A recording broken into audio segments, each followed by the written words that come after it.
Merhaba arkadaşlar, kanalıma tekrar hoş geldiniz. Bugün sizinle birlikte yine güzel bir yelek çalışması yapacağız. Oldukça güzel, oldukça gösterişli bir çalışma. Hem kız hem erkek bebekler için de yapabileceğiniz güzel bir model. Modelimi ben gri renkten çalıştım. Şimdi beyaz renkte sizlerle de birlikte yapacağız. Bakalım beyaz renkte nasıl duracak modelimiz. Modelimizi ben 87 ilmek başladım arkadaşlar. 2 yaş için uygundur.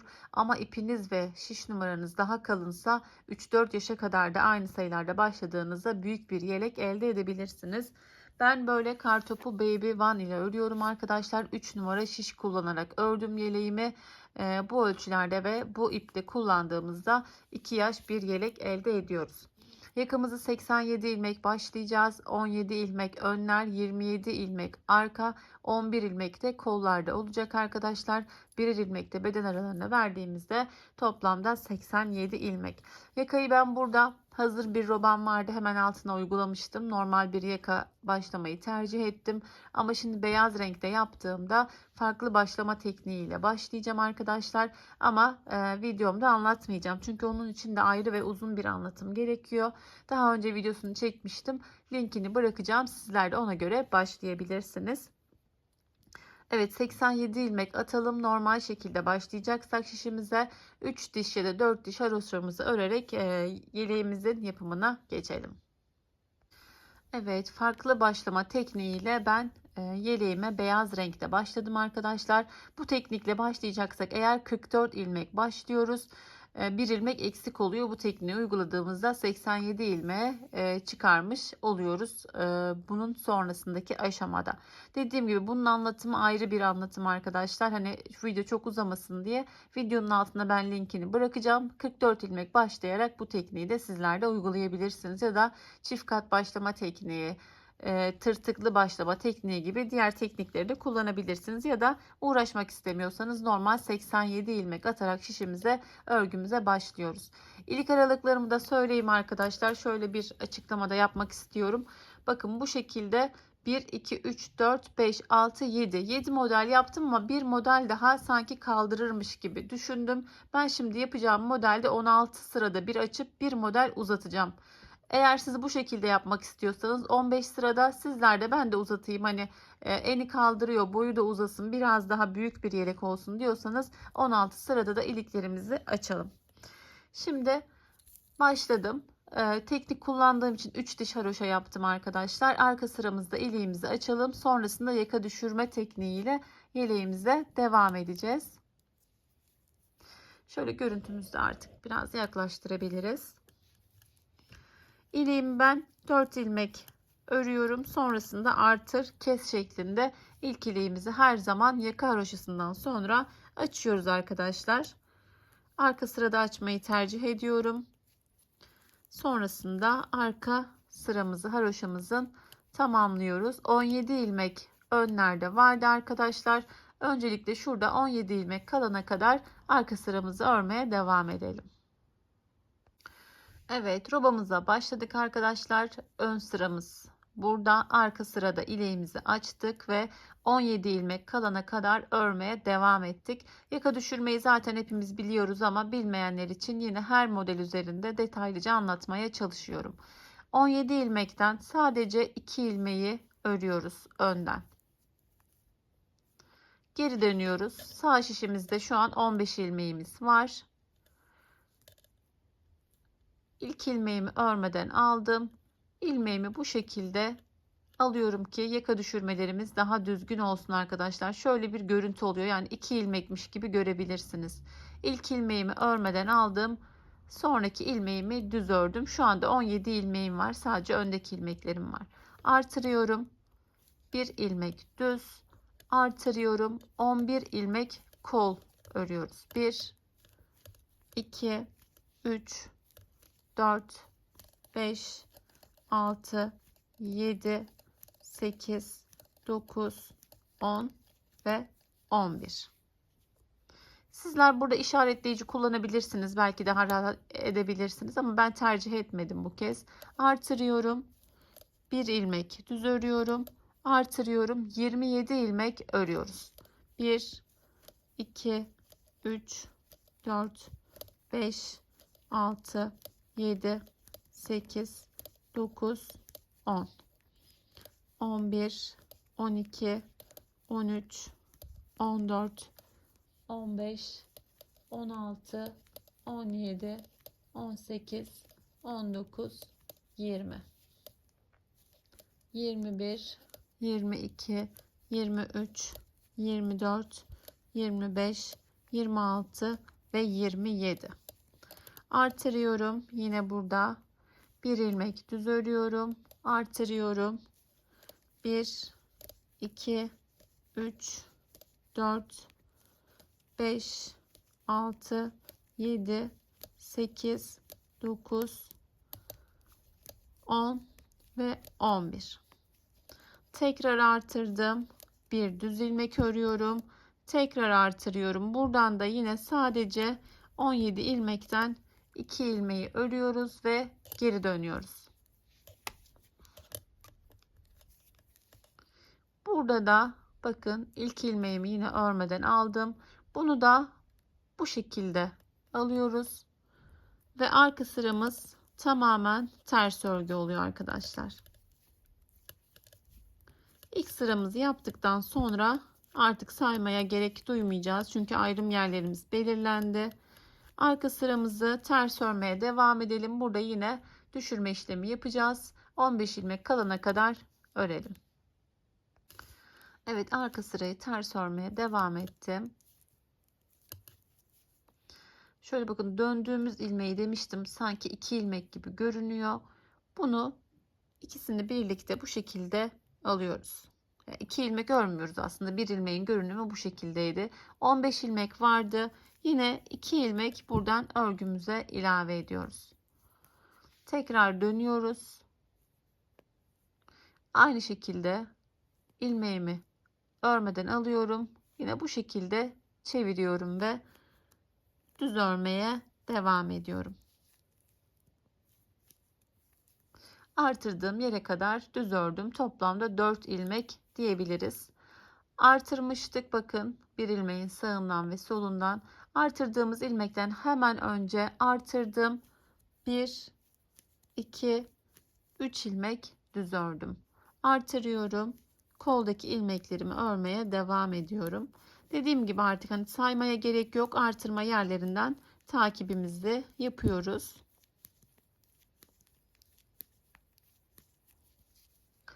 Bakın geldik artırma bölümüne. Artırıyorum. 1, 2, 3 ilmek örüyorum. Artırıyorum.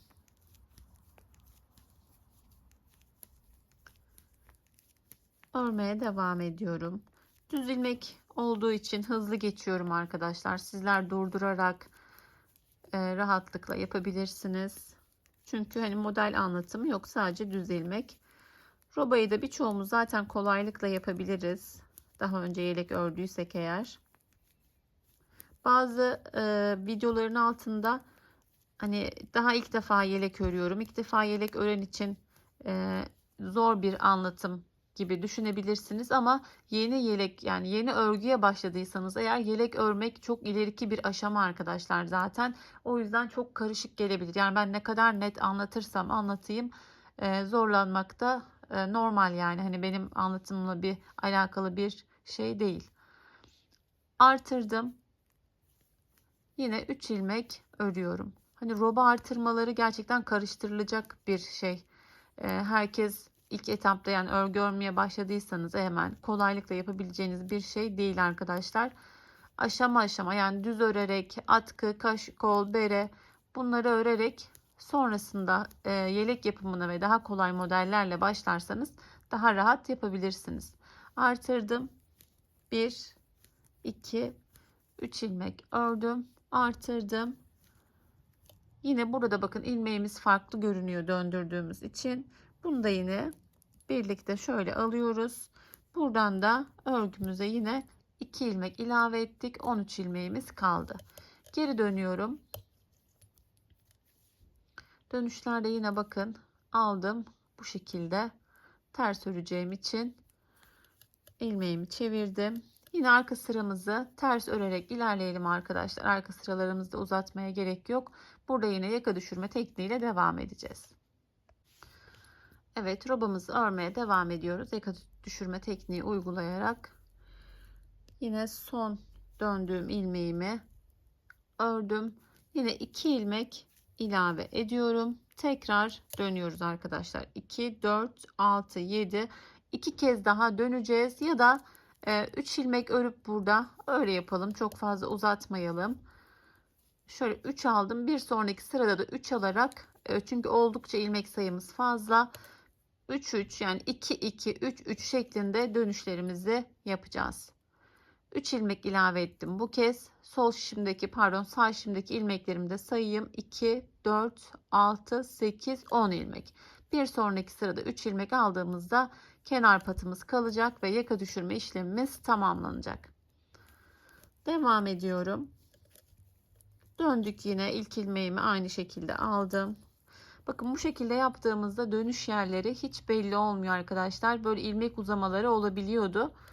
Bu şekilde yaptığımızda daha düzgün yaka düşürme yapmış oluyoruz. Şimdi evet, döndük. İlmeklerimi ördüm. Yine bakın artırdığımız yerdeyiz. Şöyle bir görüntü var. Artırıyorum. 1, 2, 3, 4, 5 ilmek örüyorum. Tekrar artırıyorum. Aradaki kol ilmeklerimi düz olarak örüyorum.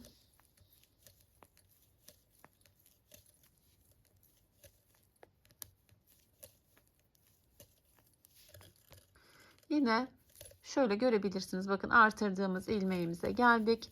Hemen öncesinde artırıyorum. Aradaki 5 ilmeğimi düz örüyorum.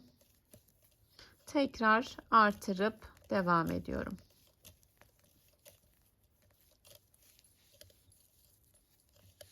Robamız da yavaş yavaş ortaya çıkmaya başladı. 3 sıra artırdık birlikte. 4 kez de yaka düşürme işlemi uygulamış olacağız arkadaşlar. Dediğim gibi 2 2 2 2 şeklinde uygularsak 5 kez de tamamlayabiliriz. Ama 2 2 3 3 şeklinde yapacağız. 4 sırada da tamamlamış olacağız. Bu düşüklükte yeterli oluyor bizler için. Hırkalarda uygulamayı tercih etmiyorum ama tüm yelek modellerinde yaka düşürme işlemini uyguluyoruz arkadaşlar. Anlatım yaparken de mutlaka sizlerle de paylaşıyorum. Artırdım.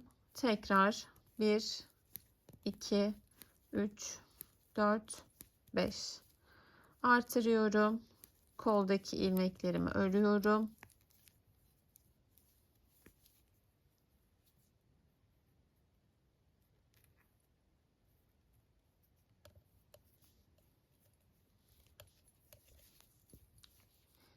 Devam ediyoruz.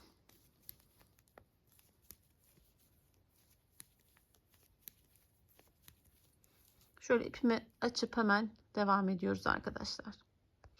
Sürekli döndüğümüz için, satır başına kadar gelmediğimiz için şişe dolanıyor iplikler. Ayarladım. Tekrar devam ediyoruz. Artırdım. 1, 2, 3, 4, 5. Tekrar artırdım. 1, 2, 3. Yine bakın döndüğüm ilmeği bu şekilde yine alıyorum. Buradan da 3 ilmek ilave ediyoruz. 1, 2, 3. Burada da yine 10 ilmeğimiz kaldı. Geri döndük. İlmeğimi örmeden aldım. Yine aynı şekilde bakın çevirdim. Yine arka sıramızı ters örüyoruz ve devam ediyoruz. Evet, son kez yaka düşürme uygulayacağız. Şöyle son ilmeğimi de örüyorum. 10 ilmeğimiz kalmıştı. 1, 2, 3 ilmek daha ilave ettim. Sadece 7 kenar patımız kaldı. Artık bir sonraki sırada dönme işlemi yapmayacağız. Satır başına kadar öreceğiz. Şimdi artırmamızın da 4. sırasındayız arkadaşlar. Aradaki ilmeklerimi artırma yerine kadar ters öreceğim.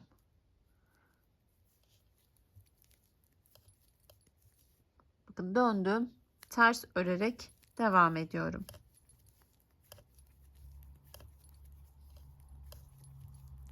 artırdığımız yere kadar bu şekilde örüyoruz. Bakın yine artırma yerine geldim. Bir kez artırıyorum. Aradaki ilmeklerimiz yine düz olacak şekilde örüyoruz.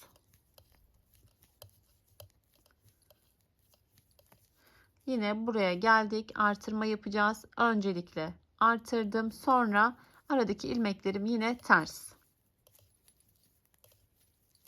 Dörtlü yapacağımı söylemiştim. Bu şekilde yaptığımızda modeli de daha uygun olacak arkadaşlar. Sizler yine dilerseniz 3. artırmayı yaparken bu işlemi uygulayabilirsiniz. Ama 4 sıra yapmanızı tavsiye ederim. Dediğim gibi roban benim hazırdı. Altına modeli uygulamıştım. Sonrasında zaten model üzerinde değişiklikler yaparak sizlere daha düzgün bir şekilde anlatmaya çalışıyorum her zaman. Bakın aradaki ilmeklerimi ters ördüm. Yine artırdığım yere geldim. Bir tane artırıyorum. İlmeklerimi düz örüyorum.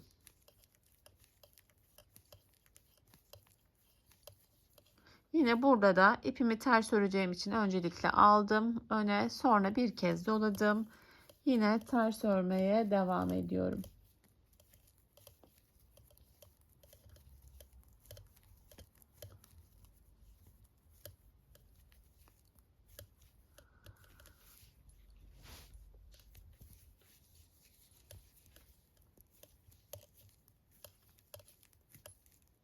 Ters örerek ilerliyoruz.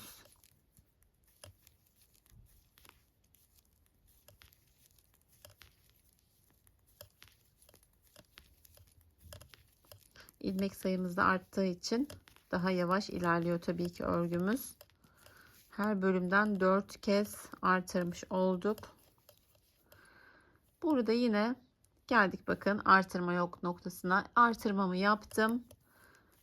Aradaki ilmeklerimizi düz olarak örüyoruz. Diğer ilmeklerimiz ters örgü. Artırdım. Öncelikle ters örüyorum. Artırdım. 2 kez artırdım gibi düşünmeyin. İpimi aldım. Artırıyorum. Burada son düşürme işlemimizi yapacağız. Sağ tarafta tamamlandı. Yaka düşürme işlemimiz. Sol tarafta da tamamlayacağız. Yine geldik artırma bölümüne. Artırıyorum. Aradaki ilmeklerim düz.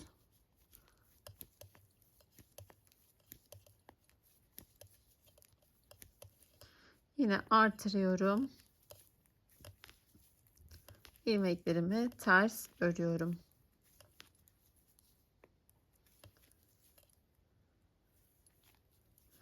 Dediğim gibi burada son kez 3 ilmeğimi ilave ediyorum. Yaka düşürme işlemimiz her iki tarafta da tamamlanmış oluyor arkadaşlar. Arka sıramızı yine her zaman olduğu gibi tamamen ters örüyoruz. Önde ters ördüğümüz ilmeklerimizi de arkada ters olacak şekilde örüyoruz. Artık satır başına kadar geliyoruz. Arka sıramızı tamamlayalım ve devam edelim. Evet, artırmamızın bir kademesi tamamlandı arkadaşlar. Görüntümüz de bu şekilde. Şöyle yeni bir artırmaya başlangıç yapalım. Ben robamı ilerleteceğim. Bitene kadar örmeye devam edeceğim. Şöyle bir başlayalım dediğim gibi. 7 kenar patımızı örerek başlıyoruz. 2, 4, 6, 7. Bu kez düz örüyoruz. Normal başladığımız gibi aralarda sadece bir sıra yapıyoruz bu uygulamayı. O da artırmamızın 4. sırasında.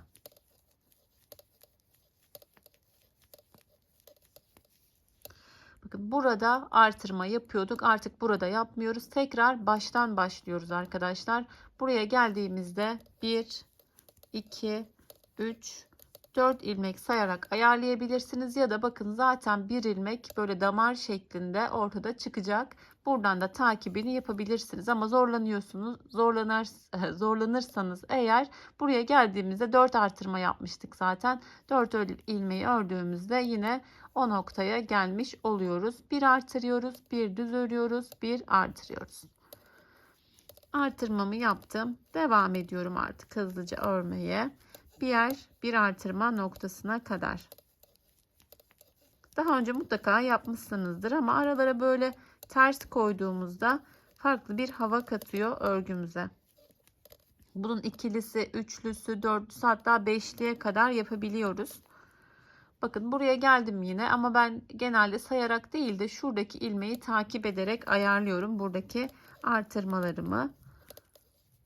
Bakın rahatlıkla görebilirsiniz. Bakın bir ilmek burada. Yine sağından artırdım. Bir ilmeğimi ördüm. Artırıyorum. Tekrar solundan şeklinde.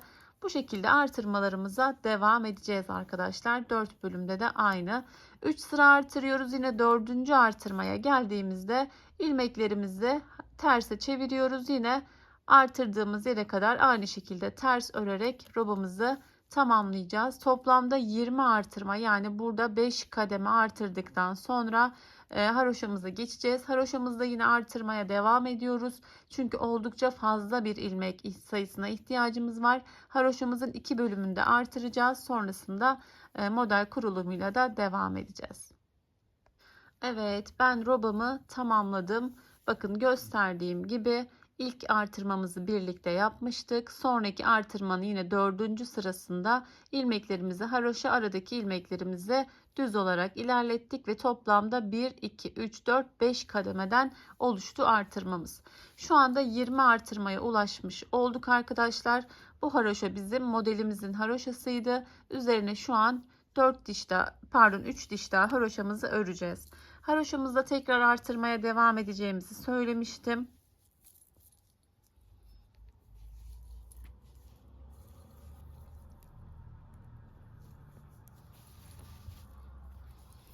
Şöyle başlayalım.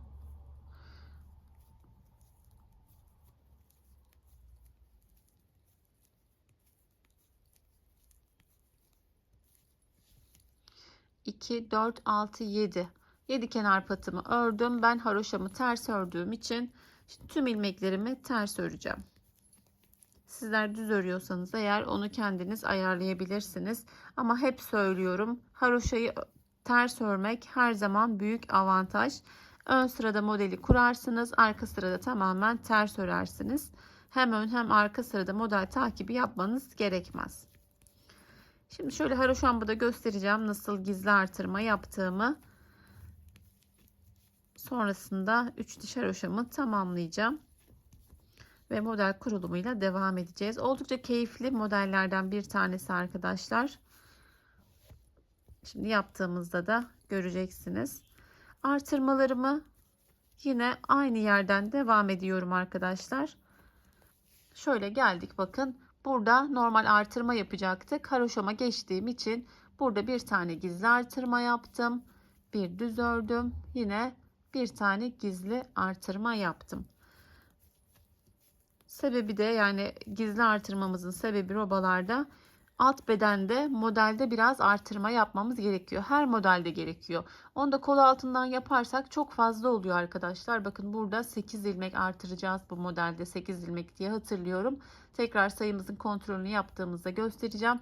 Eğer burada artırma yapmasak 10-12 ilmeğe kadar artırmamız gerekiyor. Bu da oldukça fazla bir ilmek sayısı yapıyor.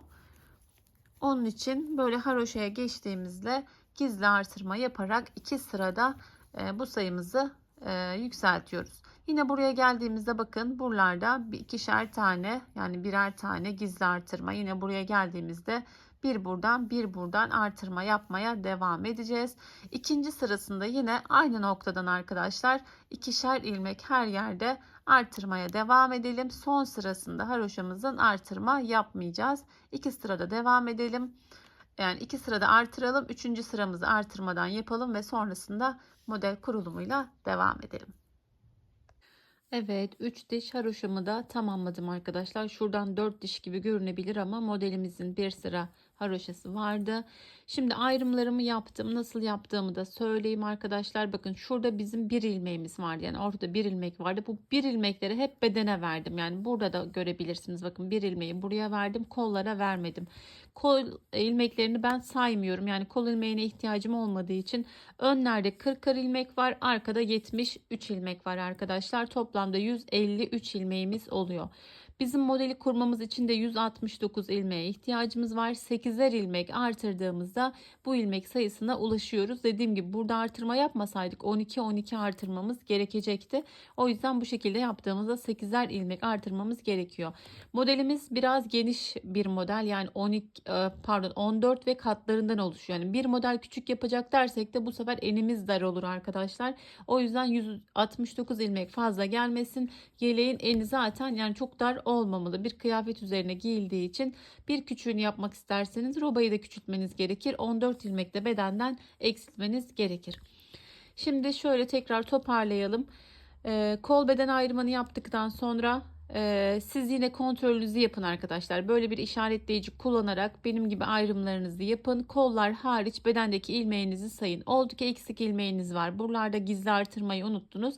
Siz ona göre kol altından biraz daha fazla ilmek artırabilirsiniz.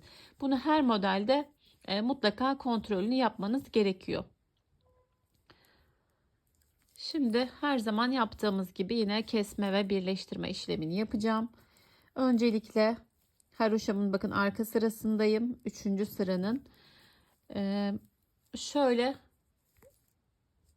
bir ön bir kolu öreceğiz. Öncelikle arkayı öreceğiz. Sonra geri dönüp kesme işlemini yapacağız.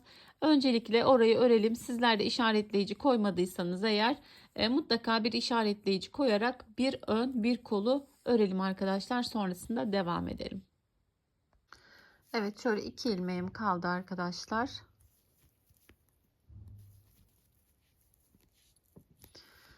Bakın şöyle bir ön bir kol. Burada geri dönüyoruz. Kolun kesme işlemini burada yapıyoruz.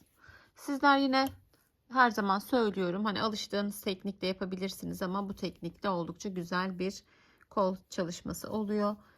Kol kesimini yaparken yine çok sıkı kesmemeye özen gösterelim ki kol ağzı daralmasın. Oldukça rahat ve düzgün bir kesim yapmaya çalışıyoruz. Şimdi koldaki ilmeklerimizi kesiyoruz. Ben işaretleyicimi koymuştum. Oraya kadar, yani 40 ilmek kalana kadar kesmeye devam ediyorum. Evet, kesmemiz gereken bakın 2 ilmeğimiz kaldı. Şöyle keserek geldim. Oldukça da esnek bir kesim. Bakın çok gergin, sıkı kesmedim. 2 ilmeğimi de keseceğim. Öncelikle ilk ilmeğimi kestim. Şişimdeki ilmeğimi de kesmem gerekiyor. Onu da buraya takarak kestim. Evet, şimdi kol altında artırma işlemini yapacağız. Tekrar geri dönüyoruz bu aşamada. Şöyle özetleyeyim, bakın bir önü bir kolu örerek gelmiştik. Buradan geri döndük, kestik. Şimdi tekrar geri geliyoruz. Burada 8 ilmek artırıyorum. 2 3 4 5 6 7 8. Yine geçmiyoruz, yani devam etmiyoruz örgümüze. Burada birleştirme işlemini yapıyoruz. Şöyle döndüğümüz yerde bakın şöyle bir çıkıntı oluyor. Bunun olmasını istemiyorum. Şöyle ilk kestiğimiz ilmeğe çift kat olarak şişimi takıyorum. Şöyle birleştirme işlemini yapacağız. Buradaki ilmekleri sonradan taktığım için hemen örgümdeki ilk ilmekle birlikte örüyorum. İlmeğimizde eksilme ya da artırma olmuyor bu şekilde. Ördüm ve biraz sıkıştırıyorum. Buradan 2 ilmek daha ilave ettim. Şimdi buradan devam da edebiliriz ama arkadaşlar bir sonraki sırada bakın buraya model kurulumu yapacağımız için tekrar geri dönüyoruz. Örmeden aldım ilmeğimi. Ters örmeyi tercih edelim. Burada yine daha sağlam oluyor çünkü. Artırdığımız ilmeklerimize geldik. Artırdığım ilmeklerimi ters örüyorum. 8 ilmek artırmıştık. Sizler dediğim gibi kontrollü bir şekilde artırmanızı yapın. Bazen eksik ya da fazla ilmek çıkabiliyor. Bir yerlerde artırmayı unutuyoruz. O yüzden gerekirse 9-10 ilmeğe kadar artırabilirsiniz. Toplamda 169 ilmeğe ihtiyacımız olacak model için. Artırdığım ilmeklerimi ördüm. Burada mutlaka şöyle bir ilmek uzaması olur. Bunu ördüğümüzde bu ilmek kötü görünüyor arkadaşlar. Bunu da bakın bu şekilde ben zamanla geliştirdiğim bir teknik. Böyle aldığımda kol altı daha düzgün oluyor. Bakın oradaki ilmek uzamasını da önlemiş oluyoruz. Evet, tekrar geri dönüyoruz artık. Örgümüzü örerek ilerleyeceğiz. Kanalımı takip ediyorsanız eğer hep bu şekilde yapıyoruz ama ilk kez izliyormuşsunuz gibi yine her kesmede mutlaka bir kolu bu şekilde anlatıyorum.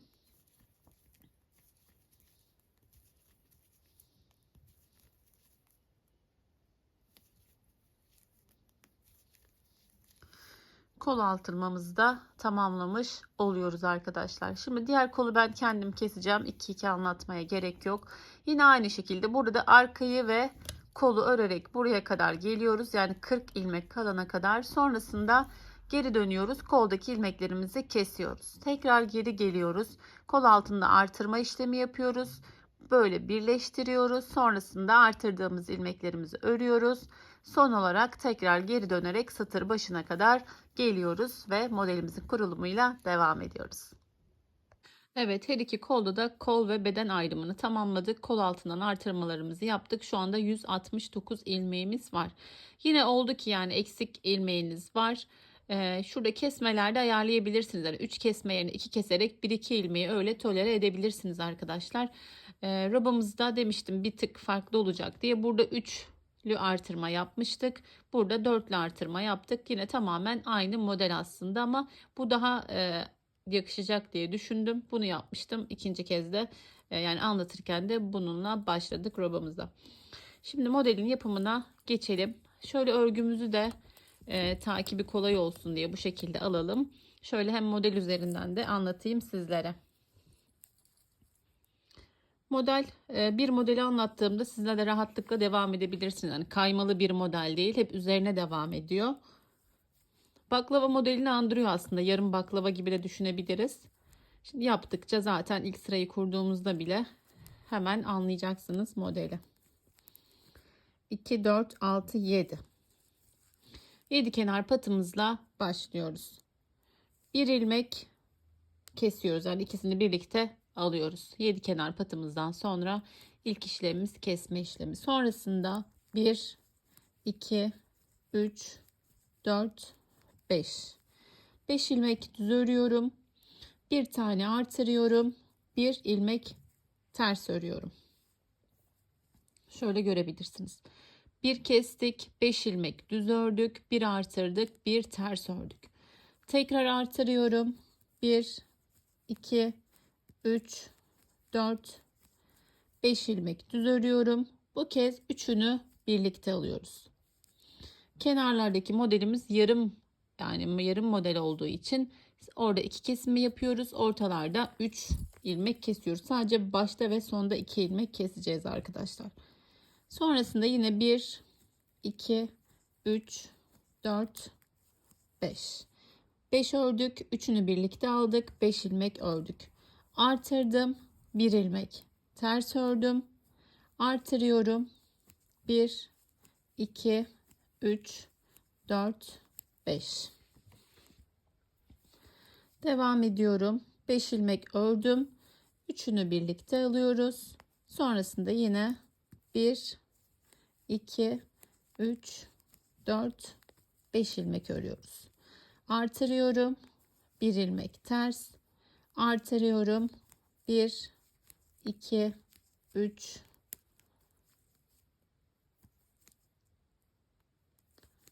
4, 5. Pardon. Üçünü birlikte düz olarak kesiyorum. Sonrasında yine 1, 2, 3, 4, 5. Şöyle özetleyebiliriz arkadaşlar. Burada yarım örnek olduğu için şuradan başlıyorum. Artırıyoruz, ters örüyoruz, artırıyoruz. 5 düz, üçünü birlikte al, 5 düz. Artır, bir ters, artır, 5 düz, üçünü birlikte al, 5 düz. Bu şekilde devam ediyoruz. Artırdım, bir ters, Artırıyorum. 1, 2, 3, 4, 5. Üçünü birlikte alıyoruz. 1, 2, 3, 4, 5. Artırdım. Bir ilmek ters. Artırıyorum. 1, 2, 3, 4, 5. Üçünü birlikte örüyorum. Sonrasında 1, 2, 3, 4, 5. Şöyle bir dilim olarak düşünebiliriz. Aralarda da bir artır, bir ters, bir artır. Şöyle biraz ilerletiyorum arkadaşlar örgümü. Evet, şöyle biraz örmeye devam ettim. Aynı şekilde şu an bakın artırdım. Bir ters, bir artır, 5 ilmek ördüm. Üçünü birlikte alıyorum. Sonrasında 1, 2, 3, 4, 5. Bir artırdım. Bir ters ördüm. Bir tane artırıyorum. 1, 2, 3, 4, 5. Üçünü birlikte alıyoruz. 1, 2, 3, 4, 5. Şunu da söylemek istiyorum arkadaşlar. Bazı arkadaşlar bizim alışımız çok farklı. Benim gibi anlatır mısın? Yani ben alttan ya da üstten alıyorum diye. Buralarda çok önemli değil arkadaşlar. Dinleyerek dahi yapabilirsiniz. Ben diyorum ki 5 düz kes bir artır ya da bu şekilde anlatıyorum. Siz artırın yani. Biriniz böyle artırıyorsunuzdur. Biriniz bu tarafa alarak artıyorsunuzdur. Biriniz böyle artırıyor. Yani bu artırmadır. Hani ben elim farklıdır. Farklı görünüyor olabilir. Yani bu şekilde alıyorum, atıyorum gibi. Bunlara çok dikkat etmeyin. Yani siz nasıl artırıyorsanız ya da nasıl kesiyorsanız ama sadece baklava dilimlerinde bazen böyle sağa sola kesme oluyor. Onları da karıştırabiliyorsunuz. Ama onu da sizin aldığınız ilmeğinin yönü, yani aldığınız ilmeğin yönü size onu gösterecektir. Belki de bu şekilde aldığınızda ilmeğiniz dönük oluyorsa normal kesim yaparsınız. Normalde diğer örgülerde yani alışa ve atışa çok dikkat etmeyin arkadaşlar.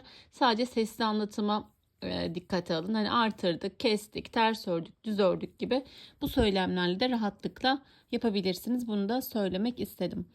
Şimdi bir artırıyorum. Pardon. Bir artırdım. Bir ters ördüm. Bir artırıyorum. 1, 2, 3, 4, 5. Kenarda yarım örneğimiz olduğu için burada 2 ilmeğimizi kestik ve kenar patımızı örüyoruz. İkinci ilmeğimizi de buradaydı, açmayı unutmayın. Yani haroşaya denk gelmişti. Ben açtım. Sizler de açmayı unutmayın. Evet, ilk sıramızı tamamladık. Zaten kurulumu yaptıktan sonra model sırasını da sayısını da ayarlamıştık. Bakın tam sıralı olarak modelimizi yerleştirdik. İlk sıramızı kurduktan sonrası hep daha kolaydır arkadaşlar. Model yerimiz belli. Şimdi arka sıramız tamamen ters örgü. Arkada önde ördüğümüz ters ve düz ilmekler dahil. Arkada tüm ilmeklerimizi ters örüyoruz. Şöyle ben bir başlangıç yaptım. Ters olarak ilerliyoruz ve ikinci sıramızla devam ediyoruz. Evet, arka sıramızı ters ördük. İkinci sıramızla devam ediyoruz. Yine 7 kenar patımızı örerek başlıyoruz hızlıca. Kesmeler hep aynı yerden oluyor arkadaşlar. Şöyle görebilirsiniz zaten. Bir ilmek kestik. Bu kez 1, 2, 3, 4 ilmek düz örüyoruz. Burada gördüğünüz bir ilmeği ters örmüştük. Bu kez artırıyoruz. 3 ilmeği de ters örüyoruz. Zaten şöyle görebilirsiniz. Tersler de artarak ilerliyor. Tekrar bir tane artırdım. 1, 2, 3, 4 ilmek. Düz ördüm bu kez. Burada da 5 ilmek örüyorduk. Bakın yine kestiğimiz ilmek ortada kalacak şekilde üçünü birlikte örüyoruz. Sonrasında 1, 2, 3, 4. Tekrar artırıyorum. Aradaki 3 ilmeğim ters örgü. Yine artırıyorum.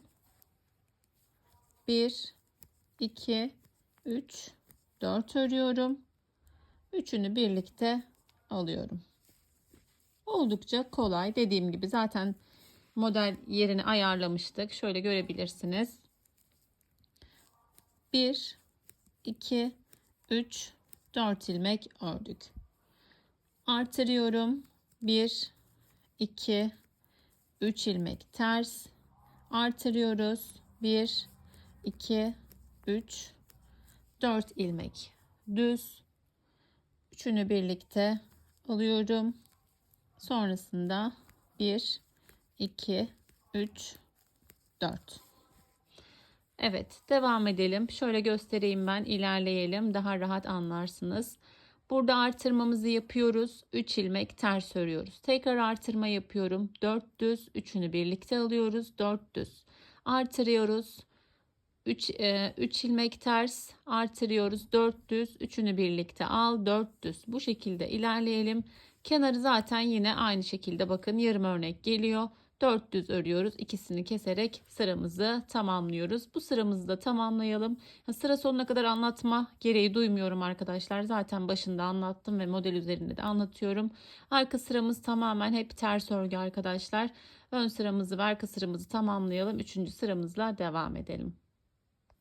Evet, 3. sıramızla devam ediyoruz. Yine 7 kenar patımı örerek başlıyorum.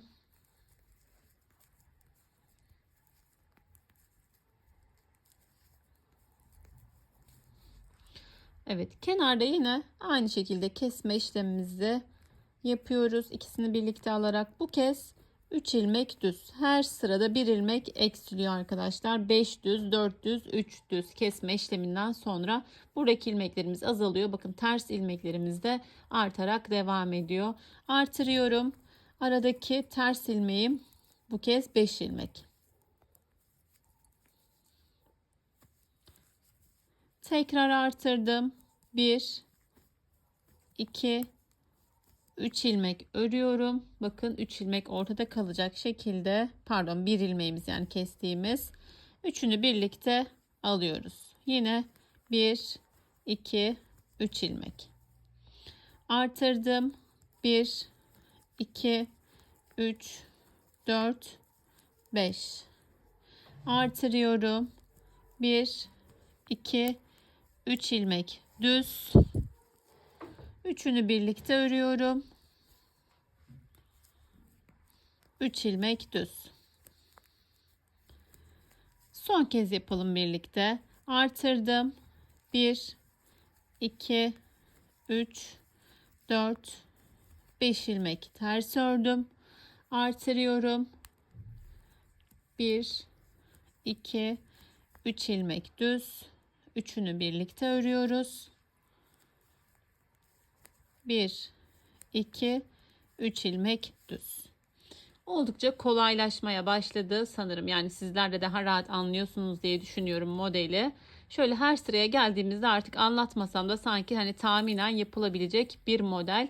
Devam edeceğiz. Artıracağız. 5 ters artırıyoruz. 3 düz. Üçünü birlikte 3 düz. Bu şekilde yine sıramızı tamamlayalım. Kenarda yine aynı şekilde 3 düz öreceğiz. İkisini birlikte örerek kenarımızı da tamamlayacağız. Ve bir sonraki sıramızla devam edeceğiz. Arka sıramızı ters örmeyi unutmayalım. Evet, bakın beyazdan da gerçekten oldukça güzel oluyor modelimiz. Sona doğru yaklaşıyoruz artık. 4. sıramıza devam ediyoruz. Toplamda 6 sıradan oluşuyor. Yarısını yapmış olduk.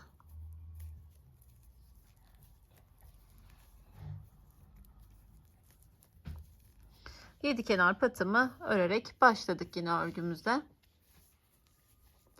Kenarda yine bakın hemen 2 ilmeğimi kesiyorum. Artık 2 ilmeğimiz kaldı. Kestikten sonra 2 ilmek düz. Artırıyoruz. Aradaki ilmeklerimiz haroşa örgü. Yani ben ters ördüğüm için ters örüyorum arkadaşlar. Hep söylüyorum. Sizler düz örüyorsanız eğer burayı kendiniz ayarlayabilirsiniz. Önde ters, arkada tüm ilmeklerimizi ters örüyoruz. Burada da yine 2 ilmeğimi düz ördüm, artırdıktan sonra yine üçünü birlikte örüyoruz. Sonrasında 2 düz. Şöyle görebilirsiniz. İlmeğimi aldım. Bir tane artırıyorum. Aradaki ilmeklerim ters örgü.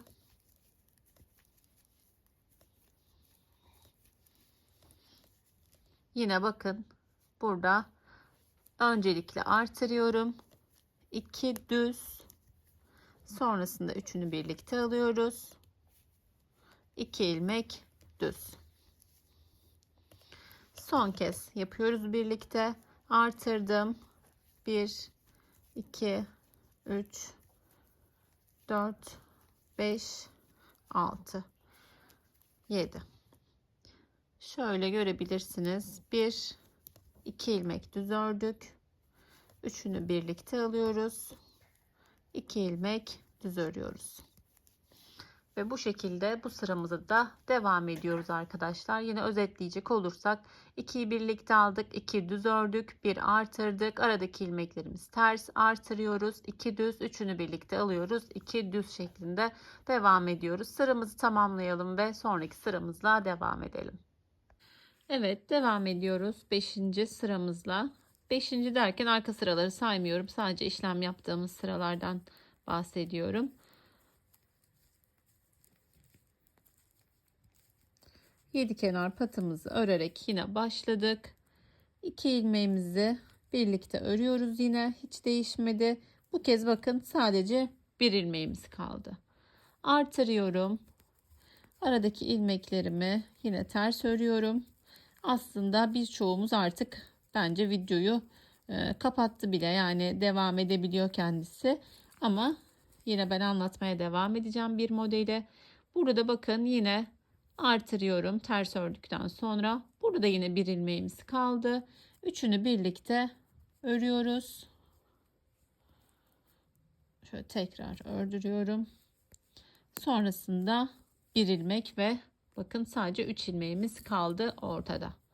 Artırıyoruz. Devam ediyoruz. Aradaki ilmeklerimiz ters örgü. Bir ilmekle başlamıştık. Koca bir dilim oluştu burada. Burada da 5 13 ilmekle başlamıştık. Son 3 ilmeğimiz kaldı. Artırdım. Bir ilmeğimi düz ördüm ve üçünü birlikte ördürüyorum ve bir ilmek. Artırıyorum. Aradaki ilmeklerim ters.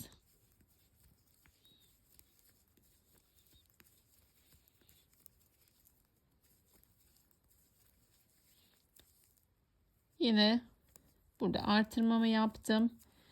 Bir düz ördüm. Üçünü birlikte örüyorum. Bir ilmek ters, pardon, bir ilmek düz, artırıyorum. Diğer ilmeklerimi ters örüyorum. Şöyle görebilirsiniz yine. İkisini birlikte ördük. Bir düz, bir artırdık. Aradaki ilmeklerim ters, artırıyorum. Bir düz, üçünü birlikte aldım. Bir düz. Bu sıramızda bu şekilde ilerliyoruz arkadaşlar. Son sıramızla devam edeceğiz. Evet, son sıramızla devam ediyoruz. Bu sıramızı yapacağım. Sonra yeni bir sıraya başlangıcını şöyle bir göstereceğim arkadaşlar. Sonrasında videoyu başa alarak dahi sizler kolaylıkla yapabilirsiniz. Evet, burada bakın sadece kesme ilmeğimiz kaldı. İkisini birlikte alıyorum ve kesme işlemini tamamlıyorum. Sonrasında artırdım. Aradaki tüm ilmeklerimi ters örüyorum. Aradaki derken yani ters ilmeklerimizi artırdığımız ilmeğe kadar hepsini ters ördük. Sonra artırıyorum. Üçünü birlikte örüyorum. Artırıyorum. Aradaki tüm ilmekler ters örgü. Oldukça kolay bir sıramız. Sadece ters örüyoruz ve kalan 3 ilmeğimizi kesiyoruz. Evet, artıralım. 3 ilmeğimizi kesiyoruz. Evet arkadaşlar, oldukça kolay bir sıra zaten. Burada çok fazla uzatmaya gerek yok. Aradaki ilmeklerimiz ters, artırıyoruz. Üçünü birlikte kesiyoruz, artırıyoruz, ters örüyoruz. Sıramızı tamamlayalım ve devam edelim. Evet arkadaşlar, bir modelimizi birlikte tamamladık. Kurduktan sonra zaten belliydi. Bakın böyle keserek buradan da artarak modelimiz ilerledi ve devam etti.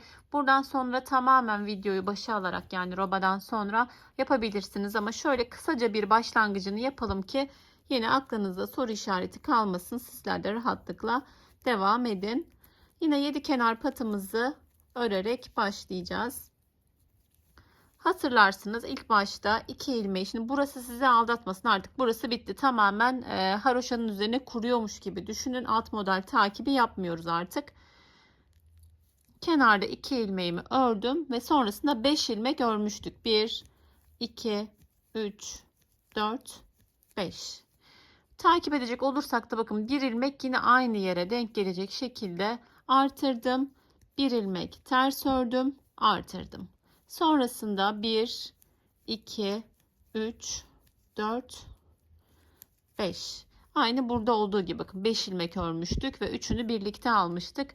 Bunu da kontrolünü bu şekilde yapabiliriz. Bakın, tam kestiğimiz ilmek ortada kalacak şekilde buradan yine üçünü birlikte alıyoruz. Yine 1 2 3 4 5.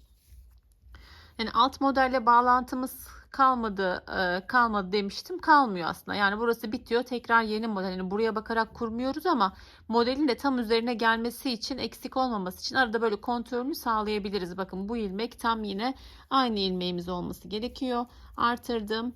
Bir ilmek ters ördüm. Artırdım. 1 2 3 4 5. Bakın burada da 3 ilmek yine, yani şuradaki ilmeğimiz böyle devam ediyor. Aynı yerden kesiliyor. 5 düz ördüm. Üçünü birlikte aldım. Yine 1 2 3 4 5. Bu şekilde yeni bir modeli kuruyoruz. Sonrasında aynı burada yaptığımız gibi devam ediyoruz. Ben dediğim gibi şöyle bir başlangıcını yapmak istedim. Sizler hemen videoyu başa alarak yine aynı modeli bir üstüne kurarak devam edebilirsiniz. Şimdi ben bir model fazla yapacağımı söylemiştim arkadaşlar. Şöyle yine bakın. Hani dediğim gibi eni gerçekten oldukça iyi ama boyu kısa gibi geldi yelekte de. Burada 2, 4, 6, 7 model yapmıştım. 8 model yaptığımızda sonra dilediğiniz kadar, yani 3, 4, 5 diş haroşa yaparak modelinizi tamamlayabilirsiniz.